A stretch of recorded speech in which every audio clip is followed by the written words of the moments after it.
The night was quiet, almost eerily so, in the towering glass building that bore his name. From the corner office that stretched over the city skyline, Alexander Rourke, the CEO of one of the world's most influential tech companies, sat alone. The polished mahogany desk in front of him was spotless, except for a single unopened card, the kind his assistant dutifully left every year without fail.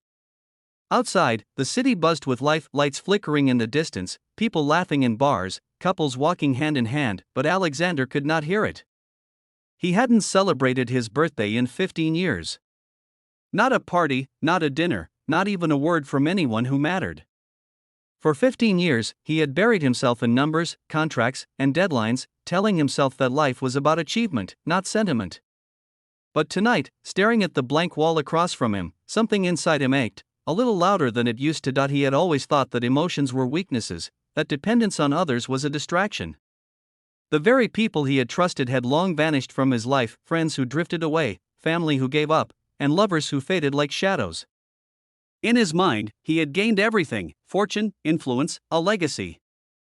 In reality, he had gained nothing but silence. 15 birthdays had passed, each one marked by absence.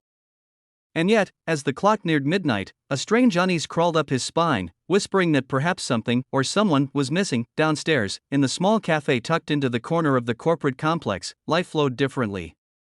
Lila, a waitress with an infectious laugh and a heart that felt too deeply for the world, was finishing her shift. She had always believed in celebrating moments, even the small ones, because she knew life had a way of slipping by unnoticed. That night, she carried a single birthday cake, bright with candles and carefully decorated, meant for a stranger she had never met. She had learned about Alexander Rourke's birthday through a small local news blurb and had made it her mission to deliver a simple gesture that might remind anyone, that they were not invisible. When she entered the sleek lobby, the contrast between her and the towering executive world could not have been starker. She carried warmth and light, he carried silence and shadows. And yet, as she approached the elevators, she felt a pull, an inexplicable intuition that led her to his office floor. When she knocked on the door, he did not answer immediately, thinking it might be some mistake. But then she stepped inside anyway, holding the cake carefully, her eyes meeting his in a way that made him flinch. I heard it's your birthday, she said softly, voice trembling just enough to feel human. I thought maybe you might want someone to celebrate it with. Alexander stared at her, bewildered. No one had ever come to him like this, not a friend, not a colleague, not a stranger. There was confusion, suspicion, and then, something else. Something fragile and trembling, the kind of emotion he had locked away for decades. Why would you? He started, but no words could capture the disbelief curling in his chest. Lila smiled, awkward but genuine, and set the cake down. The flickering candles reflected in the glass walls, casting a warm glow in the cold, sterile office. In that moment, something shifted. The air, usually thick with deadlines and contracts, was suddenly filled with possibility. Alexander had a choice: to remain in the fortress he had built around himself, or to allow a small spark of connection to break through. For hours that night, they talked, not as CEO and waitress, not as rich man and ordinary woman, but as two souls who had wandered far too long without being seen. She listened as he confessed regrets he had never voiced, the ache of loneliness he had swallowed, the fear of reaching out and being rejected. And he listened as she spoke of her own struggles, of joy found in the smallest gestures, and of hope that never truly died. When the candles finally burned down, something had changed in Alexander Rourke, a crack in the armor that had kept the world at bay for 15 long years. From that night, life began to shift. Alexander found himself leaving the office at normal hours, noticing the people around him, reconnecting with old friends, and even daring to take small risks that had nothing to do with profit or prestige. Lila became more than a fleeting light in the darkness, she became a mirror to a life he had forgotten he could live. And every year after, no matter how busy or important, he celebrated his birthday not with grand gestures, but with heartfelt moments, remembering the night a stranger with a cake reminded him that he was still capable of feeling, still capable of connection. Alexander woke the next morning with an unfamiliar warmth in his chest. The night with Lila, simple as it had been, had left an imprint that he could not shake. For the first time in years, the office felt less like a prison and more like a part of a life he could actually live. Yet, the world outside was relentless. Meetings piled up, phone calls screamed for attention, and the stock market's fluctuations tugged at him like chains.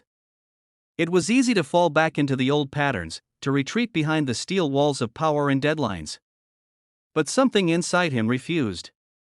The memory of Lila's smile, the flicker of candlelight on the glass, and the soft, human voice that had called him seen echoed in his mind. Days turned into weeks, and Alexander began small.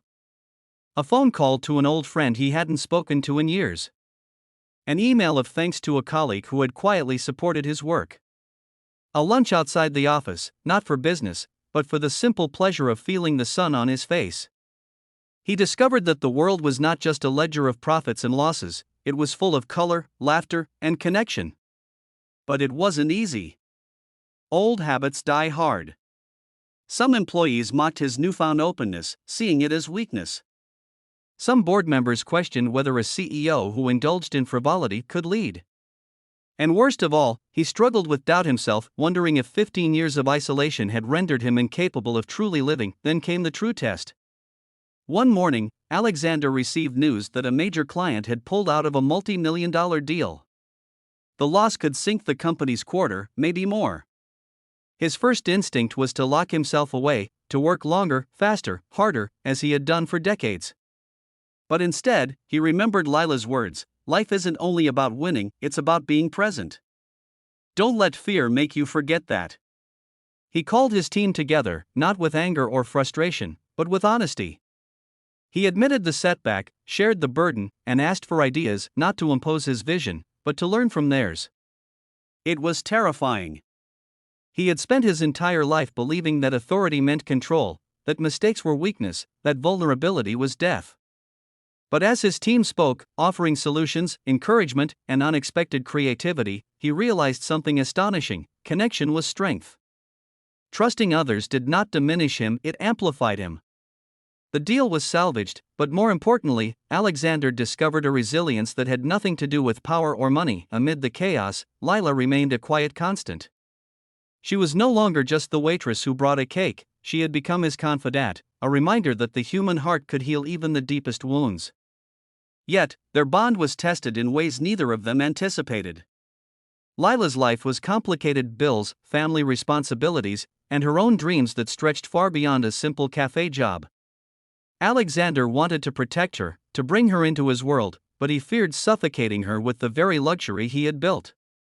The tension between love and freedom became another lesson in humility. One rainy afternoon, after a particularly brutal board meeting, Alexander found himself sitting in the cafe where it all began.